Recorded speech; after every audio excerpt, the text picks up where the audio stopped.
নমস্কার বন্ধুরা, প্রতিমার আরেকটি নতুন ভিডিওতে সকলকে স্বাগত জানাই। আজ তোমাদের নিয়ে যাব ব্যাঙ্গালোরের হাল মার্কেটে। এটা হচ্ছে ব্যাঙ্গালোরের সেই বাঙালি মার্কেট যেখানে আমাদের পছন্দের সব কিছু পাওয়া যায়।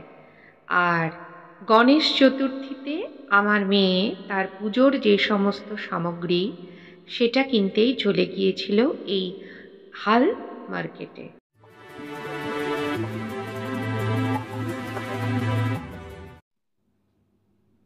দক্ষিণ ভারতে এই উৎসব গৌরী হাব্বা নামে পরিচিত এবং গণেশ চতুর্থীর সময় গৌরী এবং গণেশকে পুজো করা হয়, যা এই দুটি দেবদেবীর সম্মিলিত শক্তিকে বোঝায়।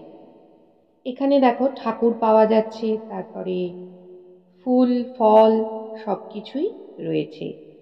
আমার মেয়ে ঘরে নিজের মতো করে একটু পুজো করেছিল আর সেই জিনিসপত্র আনতেই সেই মার্কেটে গিয়েছিল। তালপাতা দিয়ে আর গোলাপ ফুল দিয়ে খুব সুন্দর ডেকোরেশনের জিনিস বানিয়েছিল আর সেগুলো সে এখান থেকেই সংগ্রহ করেছিল পুজোতে সাজাবে বলে।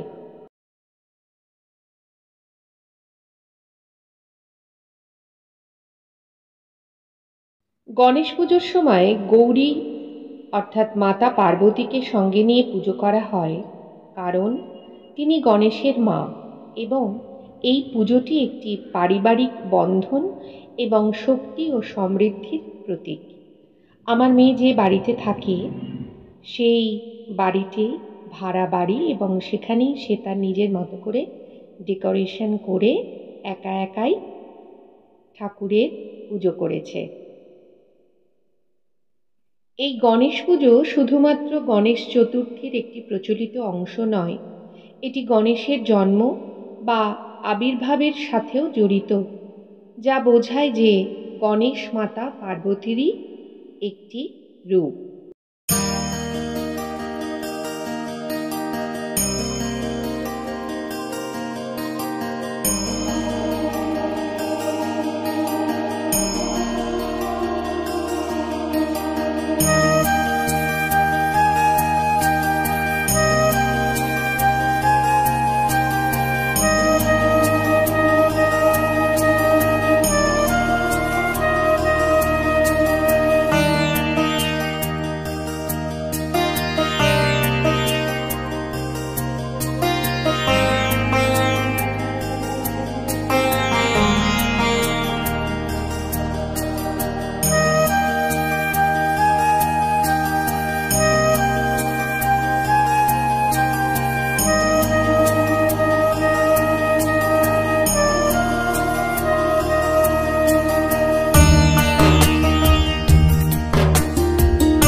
ॐ गं गणपतये नमः नमः, श्रीसिद्धिविनायक नमः नमः, अष्टविनायक नमः नमः, गणपति बाप्पा मोरया।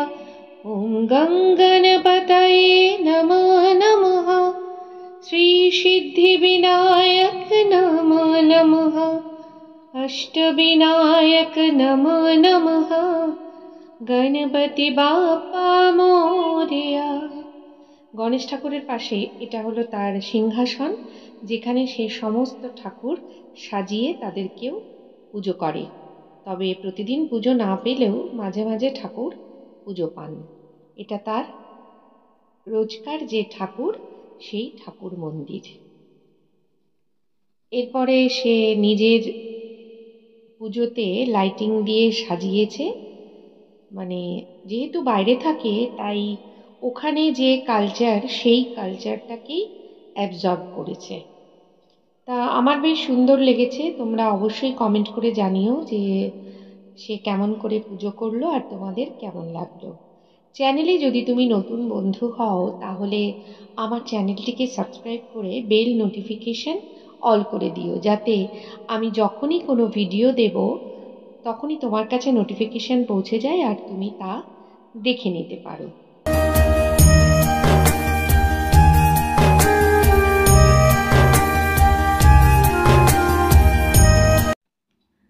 আমার মেয়ে যে বাড়িটিতে ভাড়া থাকে তার 2-3টে বাড়ির পরেই একটি গণেশ মন্দির আছে, আর সন্ধেবেলা সেই মন্দিরেই সে প্রণাম করতে গিয়েছিল।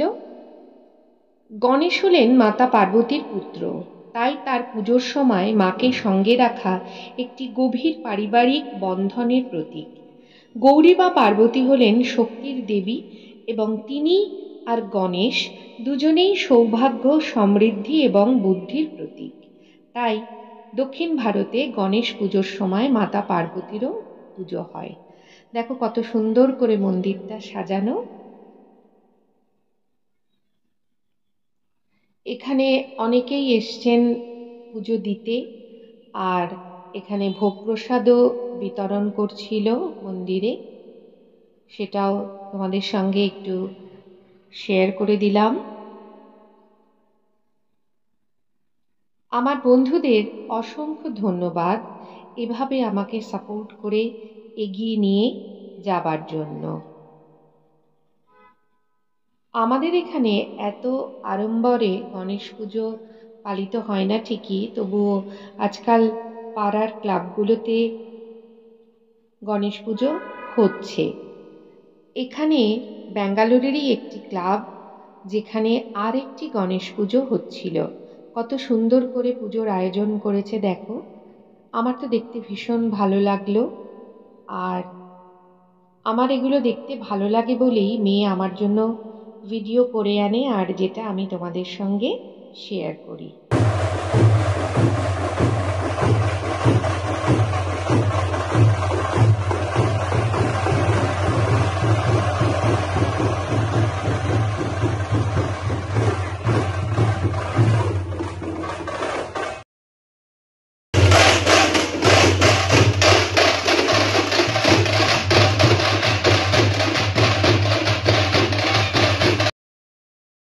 প্রভু গণেশের প্রিয় হল লাড্ডু, মিষ্টি, মোদক, কলা, এইসব দিয়েই তার পুজো করা হয়।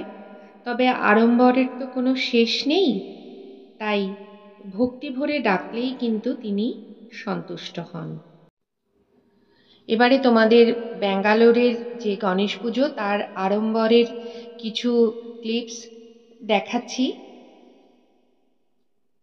পাড়ার ক্লাবগুলোতে বা রাস্তার ওপরে যে পুজোগুলো হয় সেই পুজোগুলোর বিসর্জন কিন্তু সেদিনই করে দিতে হয়। তাই এখানে দেখো বিসর্জনের বাজনা বাজছে। এই দিন শ্রী গণেশ তার ভক্তদের ওপর আশীর্বাদ বর্ষণের জন্য মর্তে আসেন। প্রভু গণপতির আরাধনায় জীবন থেকে দূর হয় নানা প্রকার সংকট। গণেশের আরাধনা করলে জীবনে আসে সুখ এবং সমৃদ্ধি।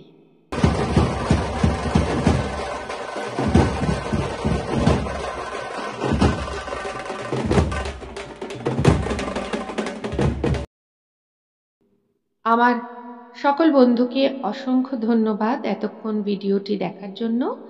আর কমেন্ট করতে ভুলো না কিন্তু, সাউথের পুজো তোমাদের যতটুকু দেখালাম ততটুকু কেমন লাগলো। ভগবানের আশীর্বাদে সকলের জীবন আনন্দে এবং শান্তিতে ভরে উঠুক, এই কামনাই করি। আজকে এতটুকুই, আবার আসবো নতুন কোনো ভিডিও নিয়ে। ততক্ষণ সকলে ভালো থেকো।